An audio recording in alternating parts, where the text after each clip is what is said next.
நான் பொரி எடுத்திருக்கேங்க. இன்றைக்கி நம்ம பொரி உருண்டை தான் செய்ய போகிறோம். கார்த்திகை ஸ்பெஷல் ஆகிட்டு பிரசாத ரெசிபி. இதை நம்ம ஸ்நாக்ஸாகவும் கூட நம்ம வச்சுக்கலாங்க. இப்போ நான் இந்த பவுலுக்கு ஒரு 3 கப்பு பவுலுக்கு பொரி எடுத்திருக்கேன். அதே பவுலுக்கு 1 கப்பு வெல்லம் துருவுனது எடுத்திருக்கேன், மண்டவெல்லாம். இப்போ ஸ்டவ் ஆன் பண்ணி கடாயை வச்சுருக்கீங்க. இப்போ கடாயில் நம்ம பொரியை கொஞ்சம் லைட்டாக ஃப்ரை ரோஸ்ட் பண்ணி எடுத்துக்கலாம். ஏன்னா நீங்கள் பொரி அப்போ தான் புதுசாக வாங்கினாலுமே நீங்கள் ஃப்ரை ரோஸ்ட் பண்ணி எடுத்துக்கோங்க. அப்போ தான் நமக்கு பொரி உருண்டை செஞ்சாலும் சாப்பிடும்போது நல்லா கிறிஸ்பாக இருக்குங்க. அதுக்காக தான் நான் சொன்னது. இல்லைன்னா நமத்த மாதிரி போயிடும். நீங்கள் 4 நாள் 3 நாள் வச்சுருந்தாலும் பொரி உருண்டை நல்லா கிறிஸ்பாக இருக்கும் சாப்பிட்றதுக்கு. அதனால் நான் சொல்கிறேன், நீங்கள் கடையில் அப்போ தான் வாங்கிட்டு வந்தாலும் இந்த மாதிரி ஃப்ரை ரோஸ்ட் பண்ணி எடுத்துக்கோங்க. இப்போ இதை எடுத்துக்கலாம். இப்போ பொரியை நல்லா ட்ரை ரோஸ்ட் பண்ணியாச்சுங்க. நம்ம எடுத்தால் இந்த இப்படி கிறிஸ்பாக இருக்கணுங்க. பார்த்தீங்களா, உடையுது பார்த்தீங்களா,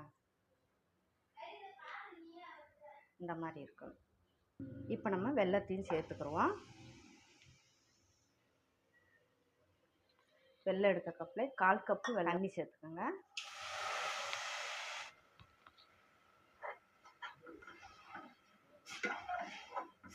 இதை நான் தூசி எதுவும் இல்லாதனால நான் அப்படியே சேர்த்துக்கிறேங்க. பாகு எடுத்து வடிகட்டிக்கிறல. இங்கே தூசி எதுவும் இருந்தால் நீங்கள் வடிகட்டிக்கோங்க. நான் இதை அப்படியே இன்றைக்கி நான் போட்டிருக்கேன். இப்போ நல்லா வெல்லம் எல்லாம் கரைஞ்சிருச்சுங்க. நம்ம பாகு எடுத்துக்கிறலாம். இன்னும் வரல அந்த ஸ்டேஜு. இதில் கொஞ்சம் வாசனைக்கு 2 ஏலக்காய் தட்டி சேர்த்துக்கலாம்.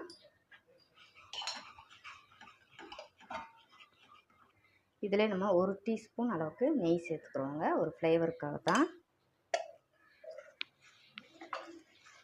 சேர்த்துட்டு கலந்து விட்டுக்கலாம்.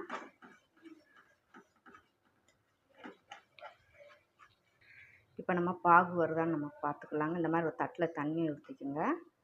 ஊற்றிட்டு இந்த மாதிரி ஊற்றி பாருங்கள். நமக்கு இந்த மாதிரி உருட்டும் போது ஒரு மிட்டாய் பதம் பாருங்கள். இப்போ இன்னும் வரலங்க. இன்னொரு 2 நிமிஷம் நம்ம கிண்டி விட்டுக்கலாம். ஜெல்லு மாதிரி தான் இருக்குது. இப்போ நம்ம மறுபடியும் எடுத்துக்கிறோங்க. இப்போ கம்பி பதம் கரெக்டாக வந்துருச்சுங்க.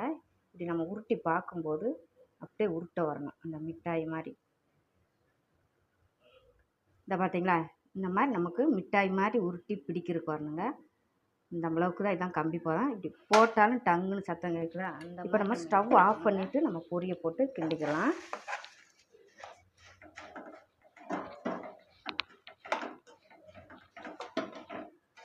அந்த வெள்ளத்தில் எல்லா பொரியும் மிக்ஸ் ஆகிற மாதிரி நம்ம கிண்டி எடுத்துக்கலாம்.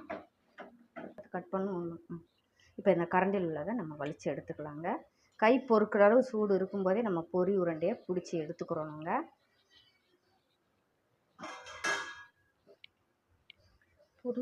இப்போ நான் ஒரு எண்ணெய் எடுத்திருக்கேங்க. கையில் நம்ம எண்ணெய் தடவிட்டு நம்ம உருண்டை பிடிச்சிக்கலாங்க.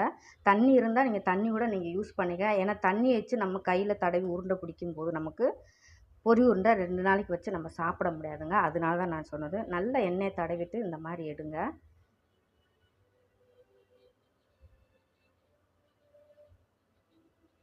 இந்த மாதிரி பிடிக்கணும்.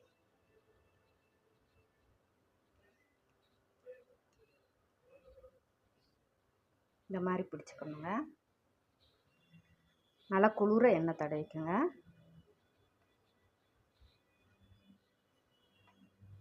கை பொறுக்கிற சூடளவுக்கு எடுத்துக்கோங்க. ரொம்பையும் கை இதாக,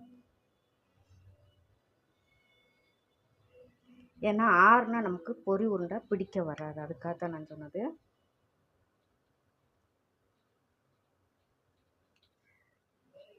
பார்த்தீங்களா, இதே மாதிரி நம்ம பிடிச்சி எடுத்துக்கிறலாம். அருமையான பிரசாத ரெசிபி பார்த்துருக்கோங்க. பொரி உருண்டை ரொம்பவே ஈஸி தாங்க. நமக்கு பார்க்க தான் கஷ்டமாக இருக்கும். இன்றைக்கி நான் செஞ்ச மெத்தடில் நீங்கள் இன்றைக்கி நான் ஒரு ஸ்டெப்பாக உங்களுக்கு சொல்லி கொடுத்துருக்கேங்க. இதே மாதிரி நீங்களும் பொரி உருண்டை ட்ரை பண்ணி பாருங்கள். ரொம்பவே ஈஸியாக தாங்க இருக்கும். வீடியோ பிடிச்சிருந்தா டேஸ்டி குக்கை சப்ஸ்கிரைப் பண்ணுங்கள், லைக் பண்ணுங்கள், கமெண்ட் பண்ணுங்கள். மற்றவங்க பார்க்கணும் விருப்பப்பட்டால் ஷேர் பண்ணி விடுங்க. மறக்காமல் டேஸ்டி குக்கை சப்ஸ்கிரைப் பண்ணிக்கோங்க. தேங்க்யூ.